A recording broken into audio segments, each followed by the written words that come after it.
You are listening to Crime, Coffee, and Crafts, a podcast featuring two crafty besties who love true crime and a good cup of joe.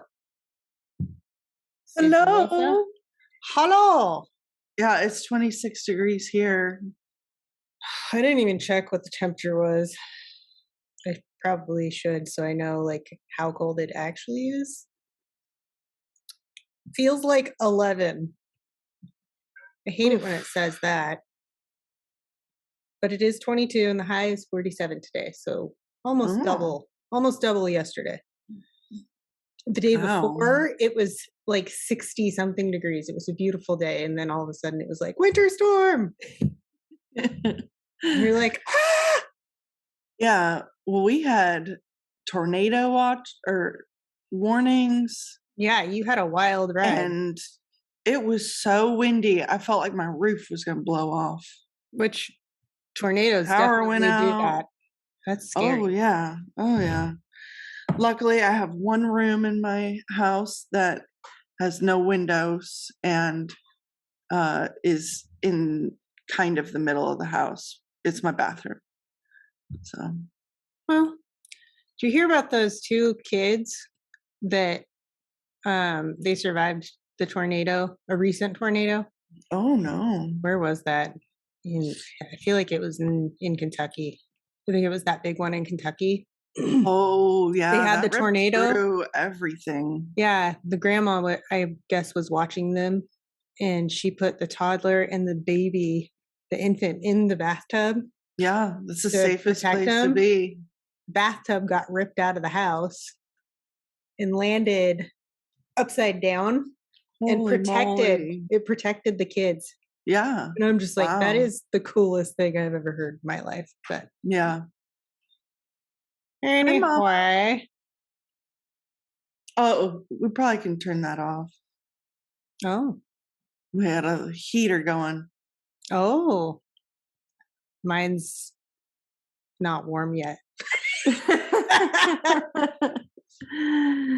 probably going to take a little bit, huh? Yes. All right. So I've got a really cool mug I want to show off. It says introverted but willing to discuss yarn, and it's got a ball of yarn on it. I love it. It's so cute. And it's pink because, pink. Thanks, I don't Mama. know why. I have like pink dishes and pink. I have pink dishes too. Yeah, it's really weird. We're not pink people. But I'm a green person, but like show me a pink dish and I'm like, oh my God. No, I have to have it. Some sort of impulse inside of us. I don't get it. We're drawn to it, but it's not our color. It's really weird. It is. But it's okay. Mm-hmm. All right. How was your week? Whoa. Tough, long. Do you really want to know? No, because, I don't think the people want to hear the people our don't lives about what happened this week in caregiving world. It was a lot, so we'll just ignore that. But what came of all of that was me finally asking other siblings for a little bit of help. Nice. Once in a while. So I'm going to try for every 6 months, each one of them taking him for a week so that we can have a break. There you go. I'm like, hell yes, this is amazing. So, yeah. Yeah, you need that sometimes. Yeah, that's exciting. Then we can go camping. Right? Who knew that was a thing? I haven't done that in a long time. Come to North Carolina. I know. We might need to camp local though, because we still have chickens and stuff. I know. Maybe we'll come to North Carolina. I'm always here. I mean, Kristen has a really cool mug, and I'm going to post a picture of it later. just so everybody's aware. It's a sheriff deputy nutritional facts mug. And it's really funny. Yep. Oh, so I can share this with everybody though. This week I had an exciting but also really crappy moment while I was walking my dogs and I found syringes, open syringes on our walk, and my dogs almost stepped on one. Ouch. And I had to call the sheriff and they came and picked them up for me. And I was like, cool, cool, cool. And I was like, what are they going to pick them up with? And literally the guy puts on like Gloves. And then he pulls out like what looks like a paper towel tube. Yeah. Like the cardboard from a the little middle, and like scoops it up in there and then like folds over the edges. I was like, this is very high tech. Oh yes.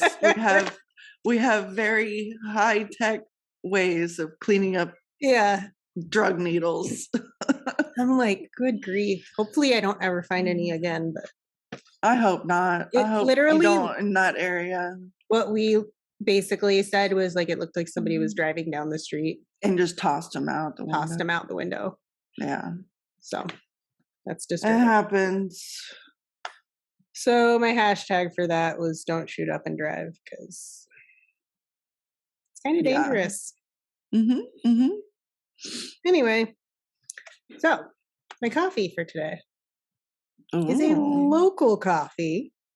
Oh, really? And I'm real excited. It's a brand called Terza Artisan Coffee Roasterie, and they are in Cincinnati area. But this specific coffee is called The Beast, which is a ride at one of the local theme parks. Oh, okay. There's The Beast, and then there's Son of Beast. I guess they are roller coasters. Yeah, I don't probably. I don't do theme parks except for Disneyland. I don't even do Disney World. Like, it's too much. Disneyland's good. I don't even want to tell you what the prices are. Oh, they're astronomical. $200 for one day. You remember when we used to go when we were younger? We had $99 annual passes because we were locals. Southern California. We would just drive up after work. We would just go anytime. Yeah, drive up after work, and I would just pay like $20 to get into Disneyland. $20. Yeah, those days are gone. Yeah. Gone. Now we're paying $7 a gallon for gas. Yeah. Aren't you glad you downgraded your vehicle? Yeah. It came at the right time because, wow. Real glad I have my little Toyota. My 11-gallon tank cost me $40. Yeah. No, I think it was like 35 and some change. But OMG. Yeah.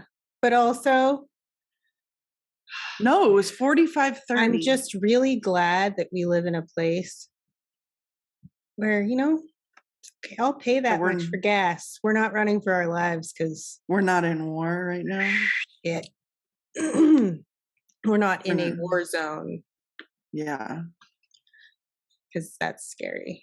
Mm-hmm. Very, very scary. It's trying times these days. Yeah. Anyway. So everyone out there, remember to be kind. Try this coffee. Be nice to each other. Be nice. Don't stop shooting people. For real, dudes. Okay. My craft. I am wearing my craft. It is yarn. Oh. It's yarn, but it's a scarf. It's a scarf. It's so pretty, like you don't have to do anything with it. Yeah. I'll get a close up. I'll try to get a close up. Let's see. It's got sparkles. Oh, it's so pretty. So this is actually, I just got 2 fleeces from one of my coworkers from Crafty Housewife Yarns. Yeah. Her friend raises sheep and she gave me the option to buy a couple of them, and I was like, ooh, yeah, those are so pretty. So this is a Rommeldale and Suffolk cross sheep, which I know you're like, what? No. Yeah, I know but it's nothing. so soft. And when I got it, she like has been working to get these sheep, their fleeces more hand processor friendly for people like us who literally hand process, Right. which is a lot. But Yeah. she did such a good job that I touched it and was like, I have to scour some of this like right now. I had to wash it right then because I was like, Yeah. I need to use this. And Oh, so then I was like, it's so pretty. It got so clean off one washing, nice. which is unheard of. Yeah, And usually you have to go through it, several washings, right? yeah, yeah. But no, it was really nice to work with. And so I blended it with some other stuff and made yarn. Very nice. I That was love all it. in 24-hour period. Thank goodness for wood stoves. All right. Let's see. Ooh, yes. Are you ready for this? I'm ready. So Are you ready. sure? So this case is a little shorter than my usuals because there's just not a ton of information on some people. Yeah, Which that happens. fine, but we'll fill it up It's a all little right. bit. It's all good. We'll give a little fluff. I So think the people like the fluff. a little bit of fluff so we can get a little more like knowledge, right? Right. So Marcus Wesson, have you heard of him? I don't know. Okay. Also known as the Vampire King of Fresno. Oh, it's quite Which a is name. in California for anyone who doesn't know. Good He's old Fresno. yeah, ooh, yeah, ew. Yeah. Hmm. Ew, Fresno. Sorry to Ew. anyone who lives Sorry, there, but sorry, Fresno peeps, but ew. I just got Valley Girl on you. So this guy's totally a cult leader. So mm, um he is sitting in prison. I'm glad he got caught when he did, because holy shit. But first, I want to name all of his murder victims. okay. 25-year-old Sabrina Wesson, 17-year-old Elizabeth Wesson, 8-year-old Isla Belle Wesson, 7-year-old Aviv Wesson, 7-year-old Jonathan Wesson, 4-year-old Ethan Wesson, 1-year-old Marshy Wesson, 1-year-old Jiva Wesson, and 1-year-old Sedona Wesson.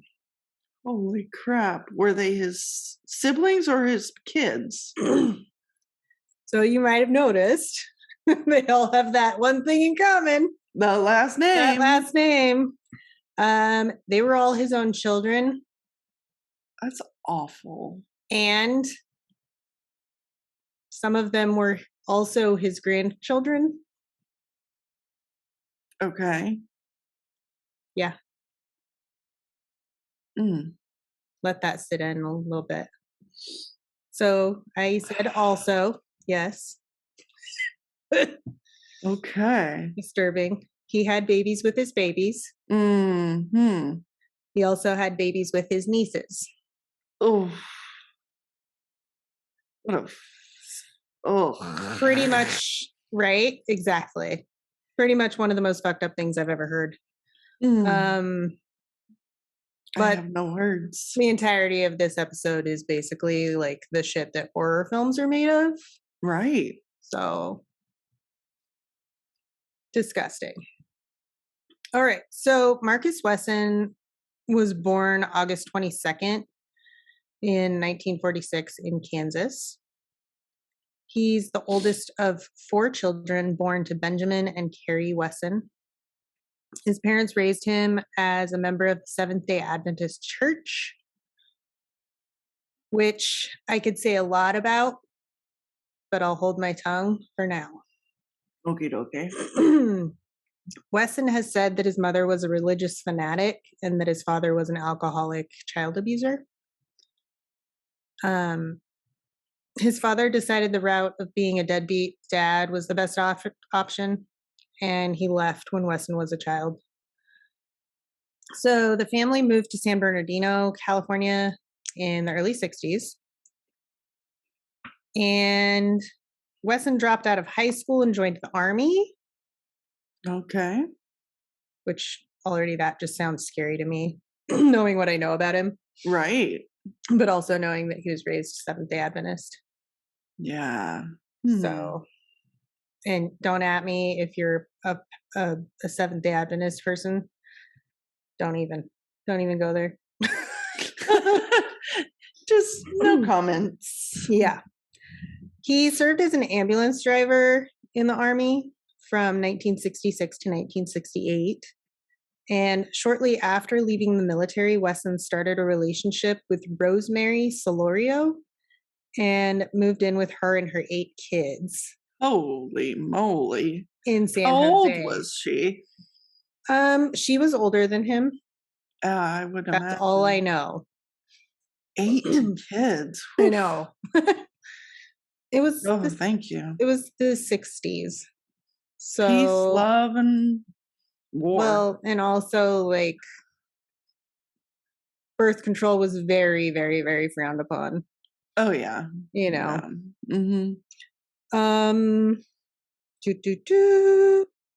Okay, so that was in late 60s. So in 1971, Rosemary gave birth to Wesson's son. And Wesson began sexually abusing Rosemary's 8-year-old daughter, Elizabeth, in 1974.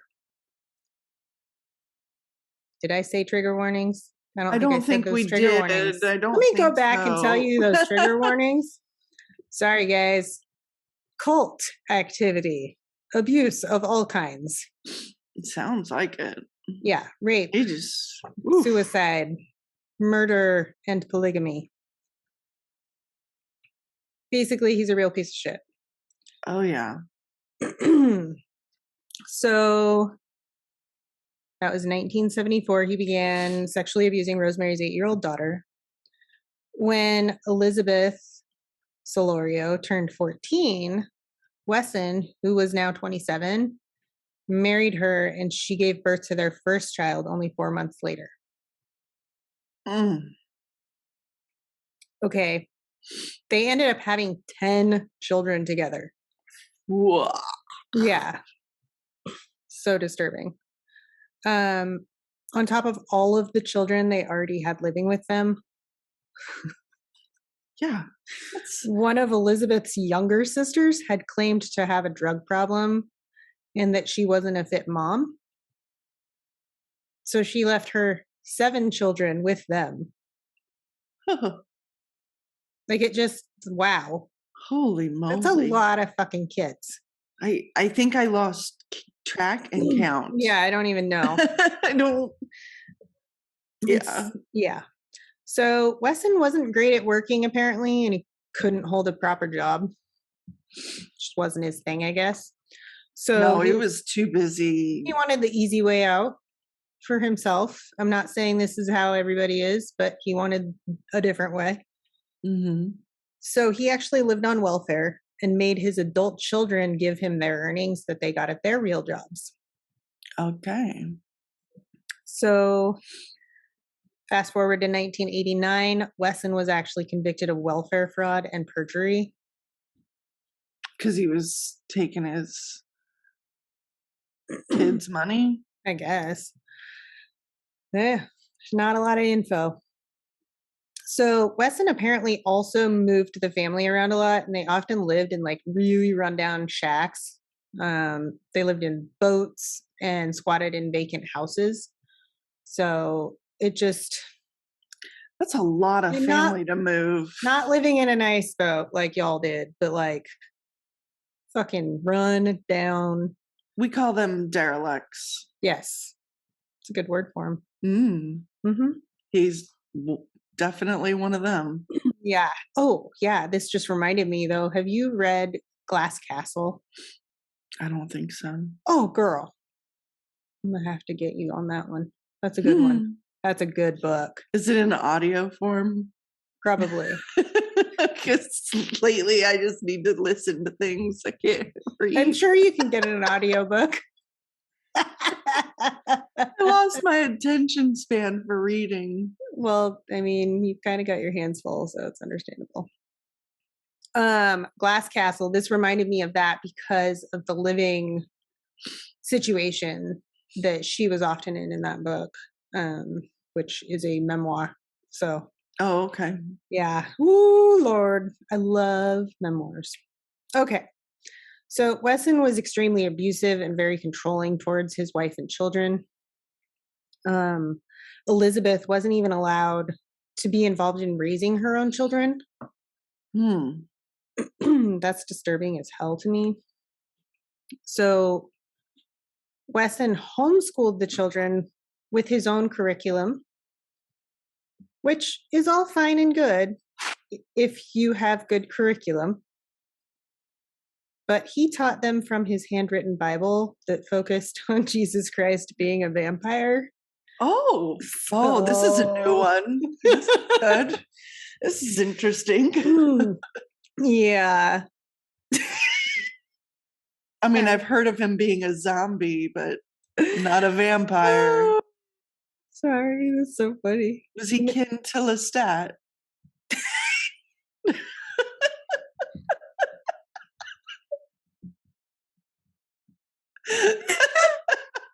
Got her rolling, guys.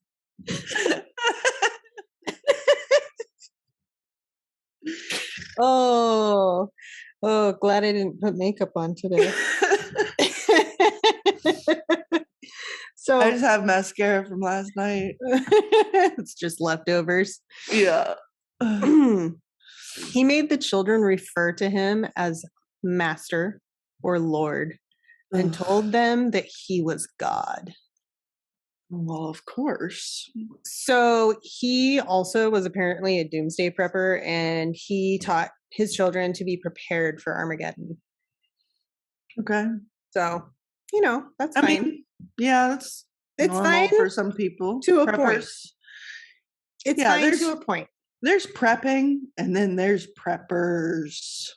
Then there's cults. There's cults way to the and extreme. there's preppers. Yeah.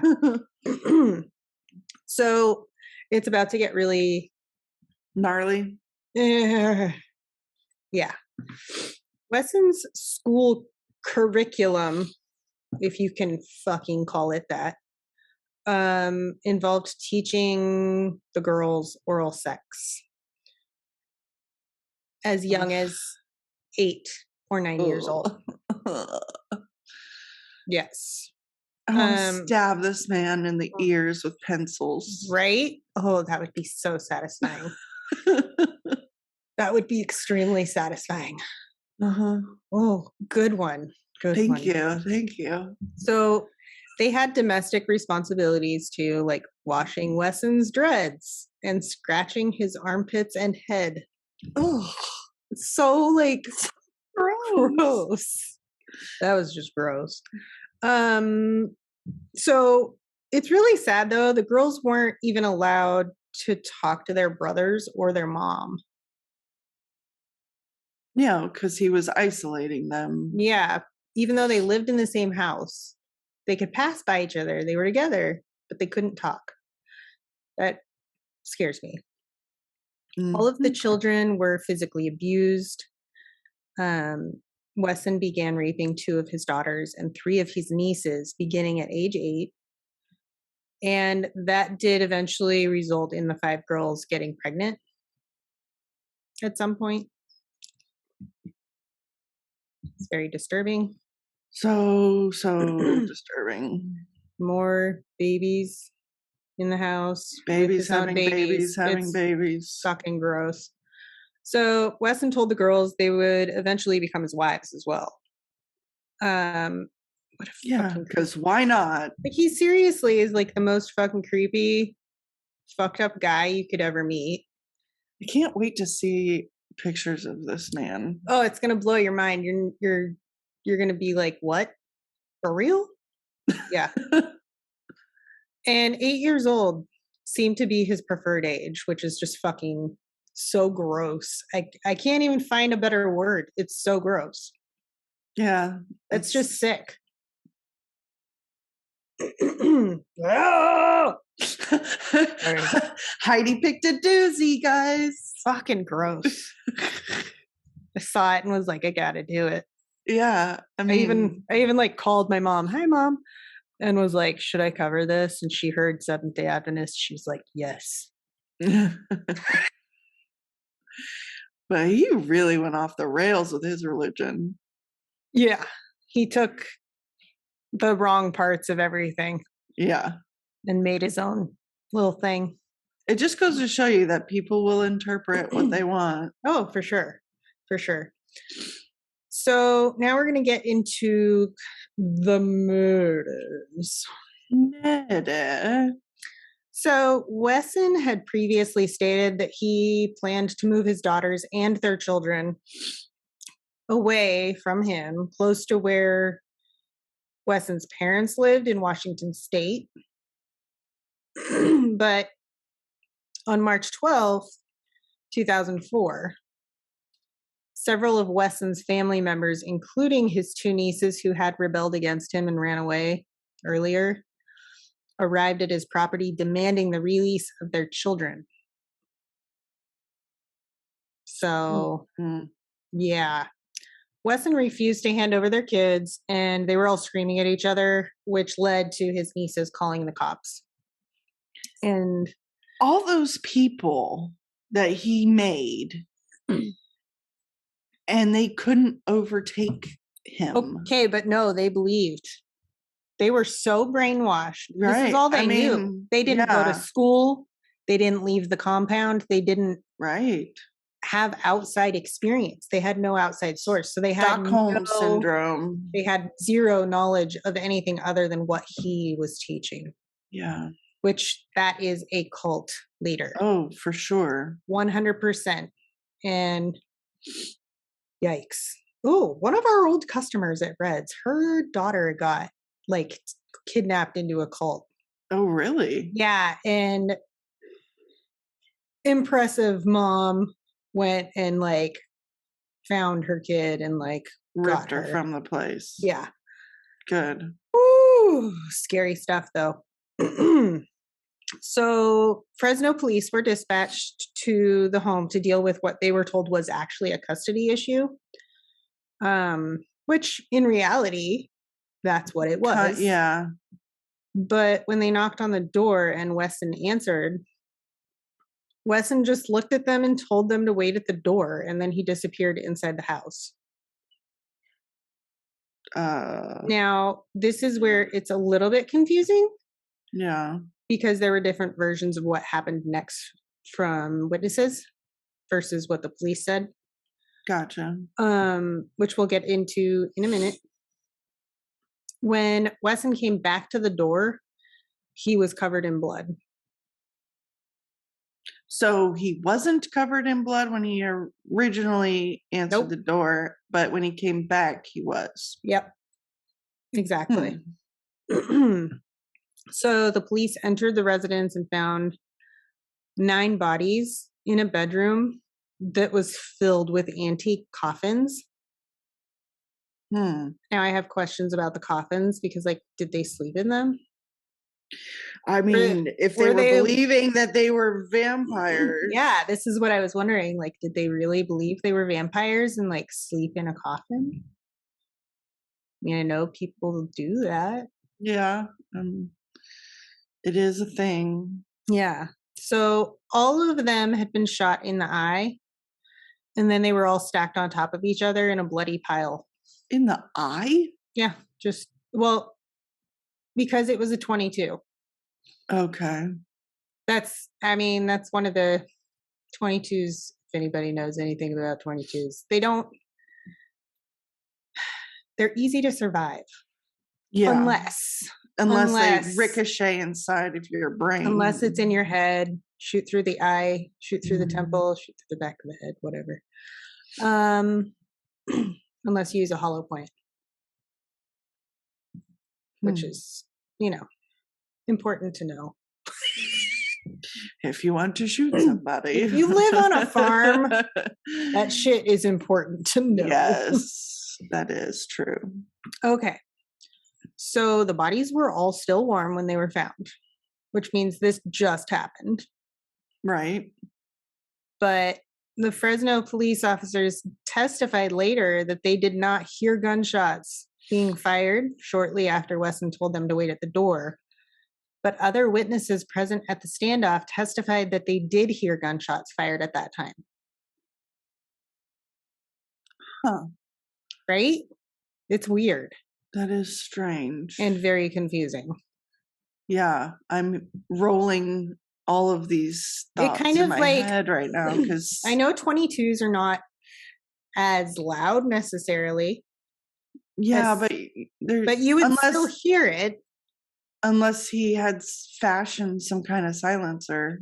Well, but what about the other witnesses hearing it? Yeah, that doesn't make kind of makes sense. You wonder, like maybe it was an angle thing. Yeah. Possibly. I don't know. Who knows? Sound moves weird. It does. Know that. That's true. So he was arrested very easily. He just went with it. No big deal. He didn't put up a fight or anything because, his whole family was already dead, at least the ones that lived there. Right. So his trial started in June of 2005, and Wesson was represented by public defenders, Peter Jones and Ralph Torres. Wesson did not take the stand at his trial, fucking thank God. And his attorneys raised doubt that Wesson had pulled the trigger. Yeah. So considering Wesson's children were so brainwashed that they believed suicide was better than being separated from him, I actually do believe that. I don't believe that he was the one that actually physically pulled the trigger. But he got them to do it. His attorney said it was likely that the oldest daughter, 25-year-old Sabrina Wilson, or Wesson, not Wilson, good grief, had shot everyone else, including her own baby, before turning the gun on herself. And the gun was found near her body, and it had her DNA on it. Okay.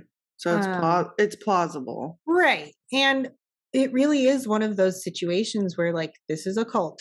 This is Drink a cult. The Kool-Aid. The cult. They have beliefs. They really believe these things. Yeah. If you look at some of the branches, like the FLDS, off of that left the Mormon church because the Mormon church was like, we don't do polygamy anymore. Right. FLDS branched off. They have their own little thing. Okay. They are the same setup where, like, they don't have outside anything in their world. They don't have internet. They can't have TV. They're not allowed. They have to dress a certain way. And this is the same with this guy. His family had to dress a certain way. They had to wear their hair a certain way. Mm-hmm. It's very similar setup. Right. So, so the jury didn't believe he actually pulled the trigger either. But they did find Wesson guilty on 9 counts of first-degree murder and 14 counts of forcible rape and molestation of 7 of his daughters and nieces. And Wesson was sentenced to death on June 27th of 2005 and is currently serving on death row at San Quentin. I hope he's getting broom treatment. Oh, he probably has a cat. No, he doesn't, because he's a vampire. Never mind. Can they have cats? I don't think they can. But I know it's the Oh, man. Excuse me. Sorry. Made her cough. From a distance. From a distance. I know that at San Quentin you can have pets if you're good. Yeah. I hope he does not have an animal. I hope he doesn't get one. I hope not.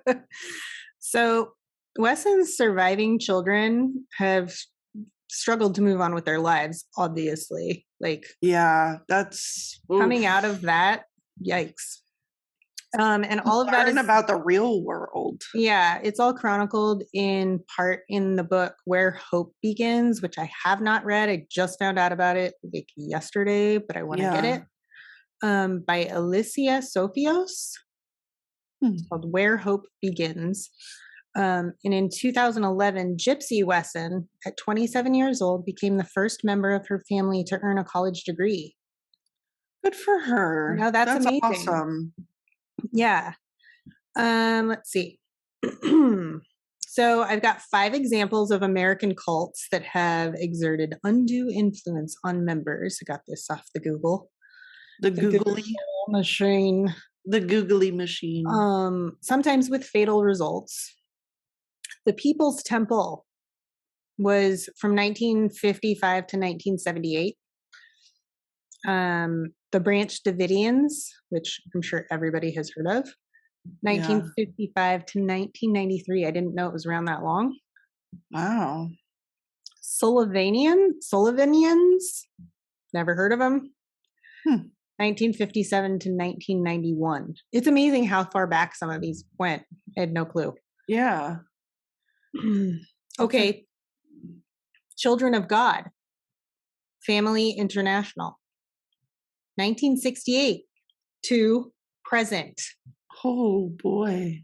Yes, there are present day. Is that the one where that actress from Smallville got tied up in? I don't think so. I think that was she was in a cult and it did was some crime. With an N, I think. Okay. I'll have to look that up. And then Heaven's Gate, which, yes, if you haven't heard Heaven's of Heaven's Gate, look it up. 1972 to 1997. And don't forget a recent one, QAnon, y'all. Oh, are they saying that's a cult? Oh, it is. Oh, okay. Oh, it is. Ugh. We've all been affected by that one. Yeah. It's that big because they're all over the internet. And people believe what they see online as truth, no matter what. Right. Yeah. You say the earth is flat, they believe it, which they do, sadly, believe that. Guys, the earth is round. Fucking round. Okay? It's like a fucking never ball. Flat. It never will be flat. Good grief. It is on an axis. It rolls around in the galaxy. Yeah. You can't sail around the world if it's flat. I would have fallen off. Exactly. And Kristen has done it. So there you go. But yeah, I've lost some friends to QAnon. Oh. I don't know that I've told you that. I've lost some friends to QAnon. That's sad. I'm sorry. It's heartbreaking to me because I know what it's doing to their families. Yeah. And that just gets me all knotted up. In a flutter. But I found this article on psychologytoday.com. So fancy. And I wanted to read some of it. I don't think I'll read all of it. Are you going to open? Let's have an excerpt. Can we open? That'd be great. Open sesame. Okay. So this was written by Stephen A. Hassan, PhD. Understanding cults, the basics. To help others, it is important to understand mind control and undue influence. And I will link this article in the description of this episode. So if you're on a podcast player, it doesn't really work on YouTube when I link stuff, but go to one of the podcast things.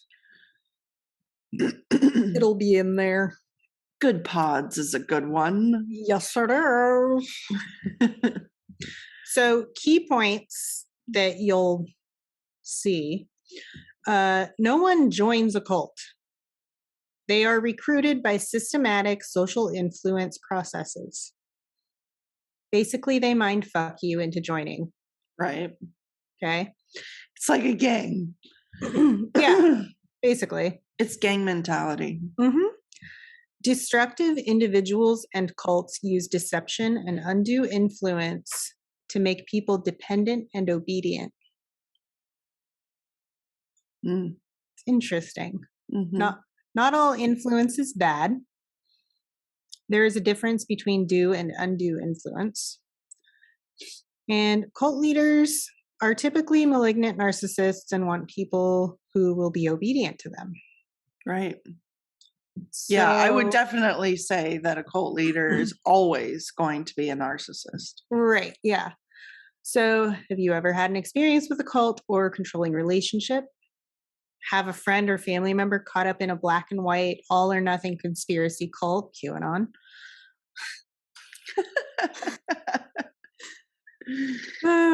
MLMing, religious or political group?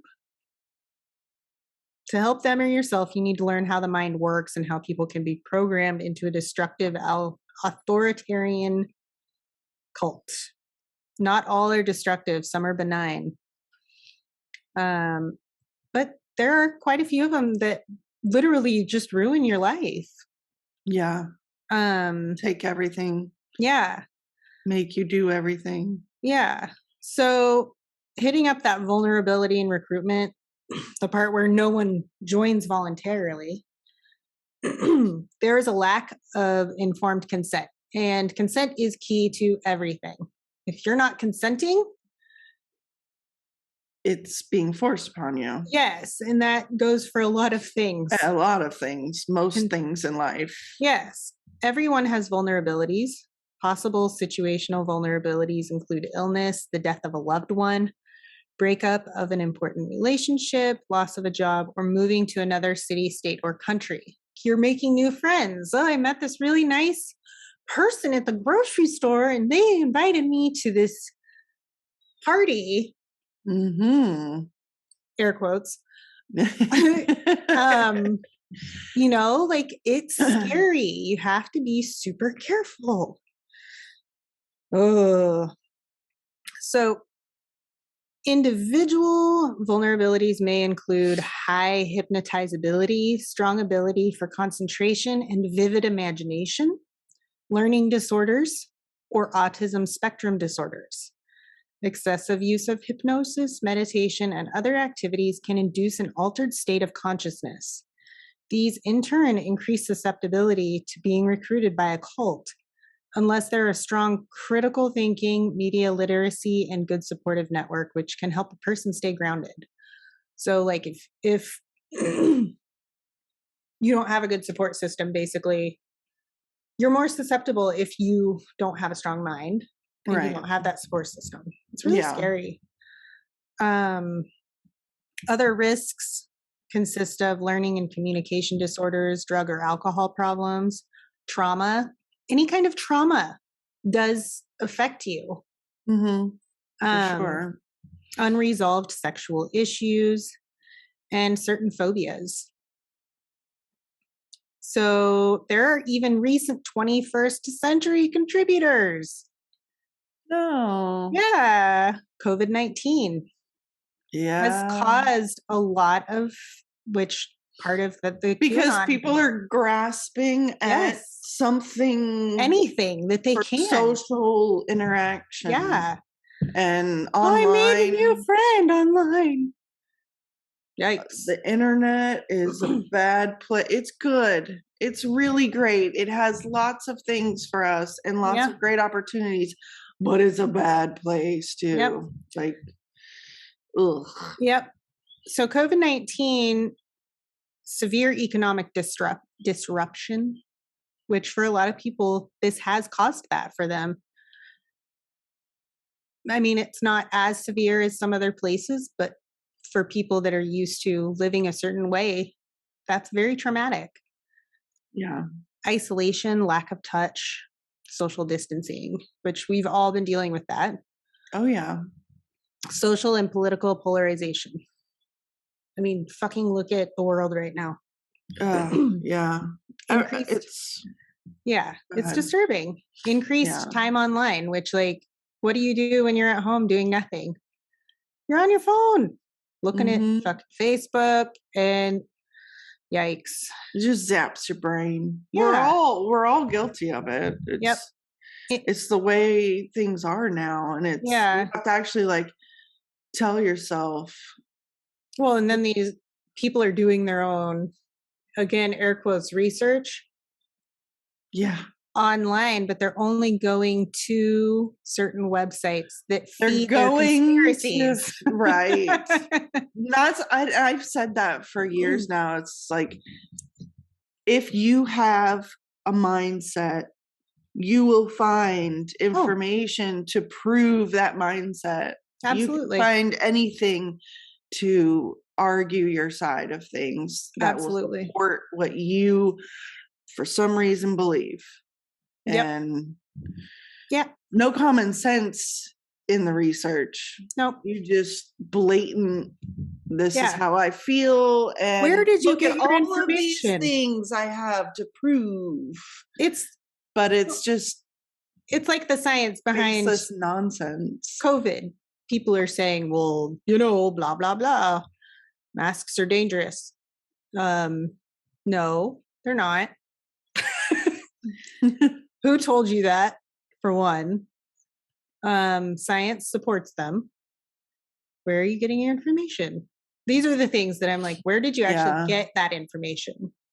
And my parents have been notorious for this my whole life. Like, I'd come home 8 years old, tell my parents something that I learned that day, and they're like, well, that's interesting, but where's the scientific fact to back it up? Yep. Like, even at 8 years old, my mom's like, where's the article? Yeah, that's important. I need the proof. That is extremely important. My whole life has been research. That's a good thing. I'm not a scientist, guys, just FYI, but she basically is. I mean, I've learned a lot about a lot of things. Yes. So but I have had to have the research to back it up. Yeah. The actual scientific research. So let's see.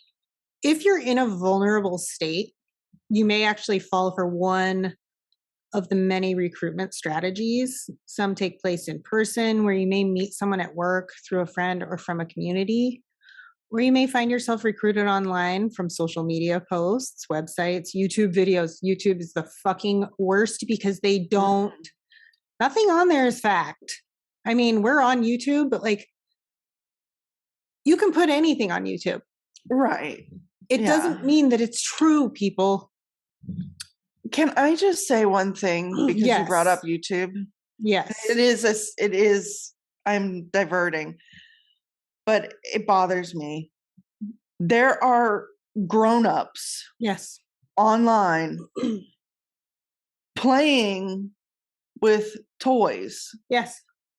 And it is the weirdest thing. Like, my kids, I found them watching people playing. I'm like, why are you not playing? Go play. You don't need someone to show you how to play. Yeah. But these people are making money off of playing with Barbie dolls. Yeah. And they're like grown people. Yeah. It's very weird. So anyways. Have you seen the woman that like plays with slime? Yes. Isn't that crazy? People like give her money because it's so satisfying to watch. I guess it's the ASMR life. I don't know. But I don't understand it. How we're doing a legitimate thing where we should, make money, and we have our supporters, which is awesome. But there are people selling their there's people selling their farts on the interweb. And for real? Sending them. Yes. Oh my God. Like, how are we not making money? There's people out there making money off of this weird shit. People buy weird shit. That's really weird. I know. And they're going for like 500, 1,000. I wonder if they can turn that into air in a bag, people. Turn that into an NFT. Fart NFTs. So, yeah. Okay, we're back. discussion forums, dating apps, movies, video games, all of those can sway your brain. Right. And when it's like seeing something based on a true story. It's based on very loosely, very loosely. Yeah. Unless it's a documentary, fact. there's a lot of fluff in there. If it's a live action movie with actors playing characters, most likely there might be 20% in there that's fact. Maybe. Maybe. Yeah. So what exactly is a cult? Destructive individuals and cults use deception and undue influence to make people dependent and obedient. A group should not be considered a cult merely because of its unorthodox beliefs. It is typically authoritarian, headed by a person or group of people with near complete control of followers. Cult influence is designed to disrupt a person's authentic identity and replace it with a new identity. And yeah, it's very, very disturbing. Gang mentality. There are many types of cults: political, religious, self-help, large group awareness trainings, which there's one in California. We're going on a retreat. Not even in, and it is called a retreat, but it's one specific one that really scares me. Mini cults, which is family or one-on-one. Multi-level marketing, conspiracy theory, commercial, labor, sex trafficking. Jeez. Yeah. Christ. And influence is everywhere. Your parents. I mean, seriously, this guy was influencing his family. Right. Family, friends, community, media, education, politics, business, religion, and psychotherapy. Interesting, right? Yeah. But influence can also be enormously positive. So it's really important to recognize the difference between due and undue influence. Due influence involves informed consent, your choice, right to question, listening to your inner voice. So if you have a bad feeling about something, trust your gut, people. Trust the gut. Even that little bit. Don't let them talk you into it. Trust your gut, especially if they're trying to talk you into it. Take that from me. I'm super stubborn. People try to talk me into the dumbest shit. Like going on the Tower of Terror, which I'm never going to do. No. I've already decided that. Once I make a fucking decision. Once Heidi makes a decision, that's it. With it. There's no changing her mind. No. Things. Freedom to interact with anyone, free will, and the freedom to leave. Those are due influence. Undue influence is deceptive and manipulative. So, yeah, be aware of the narcissists. You are not allowed to question, and your inner voice is suppressed. It includes isolation and control, fear, coercion, and enslavement. And gaslighting. Big time. Holy shit, gaslighting. Oof. Yep. You're allowed to have your feelings. They're not. Right. And you should have feelings about things. Trust your feelings. Yes. Trust the gut. So yeah, I'm going to stop there with this because holy shit. Well, because we could just go on and on forever. But it can cause depression. These things can cause severe anxiety. It can cause so many things. Actual phobias can be caused when you get by this in it and you feel like you have no way out. It just creates a dungeon. Your brain is a dungeon. Right. So, but yeah. Sources: Wikipedia, newspapers.com, NewYorkDailyNews.com, and of course psychologytoday.com, but I'm going to link that specific article. So definitely recommend reading it so you can get a little, well, there's a lot more information. I only read a little bit of that. So Yeah. That's my case. It was eye-opening. Thankfully, he's on death row. In one of the worst prisons, so good. I mean, it's got good views, but yeah. Well, people there, pretty Yeah, rough. that's where all the really shitty death row guys have gone, actually. Yeah. Stabby wabbies. Yeah. Manson. Yeah. Anyway. He was a cult leader. Oh, fuck yeah, he was. Yeah. He was like, oh, there we go. Did not actually commit one murder. Didn't commit murder, but definitely caused a lot of death. The puppet master. Yes. Oh, so creepy. Mm. Speaking of Charles Manson. If you got to read Helter Skelter if you haven't. Fuck, I've never even read it, but like, I swear to God, I saw him at a bar. Oh. In Mill Valley, which is not that far from there. Yeah. Where he was locked up at the time. He wasn't dead yet. Weird. He had crazy eyes and he was like getting close to me and I was like, bro, back the fuck up. And he was like, and like my two guy friends that were there with us stepped in and like escorted him away from me. And I was like, fucking thank God. Oh, that was creepy. Yeah. He had the hair. He had crazy eyes. And I was like, what the fuck? Anyway. Anyway, that's all she's got. All right. We'll talk to you next time. Ta-ta! For now. Thanks for listening to Crime, Coffee, and Crafts. If you love our podcast, please rate and review us on Apple Podcasts. This helps us more than you know. If you really love us and want to support us, go to our website at www.crimecoffeeandcrafts.com. From there, you can join our Patreon, shop our merch, and find us on social media.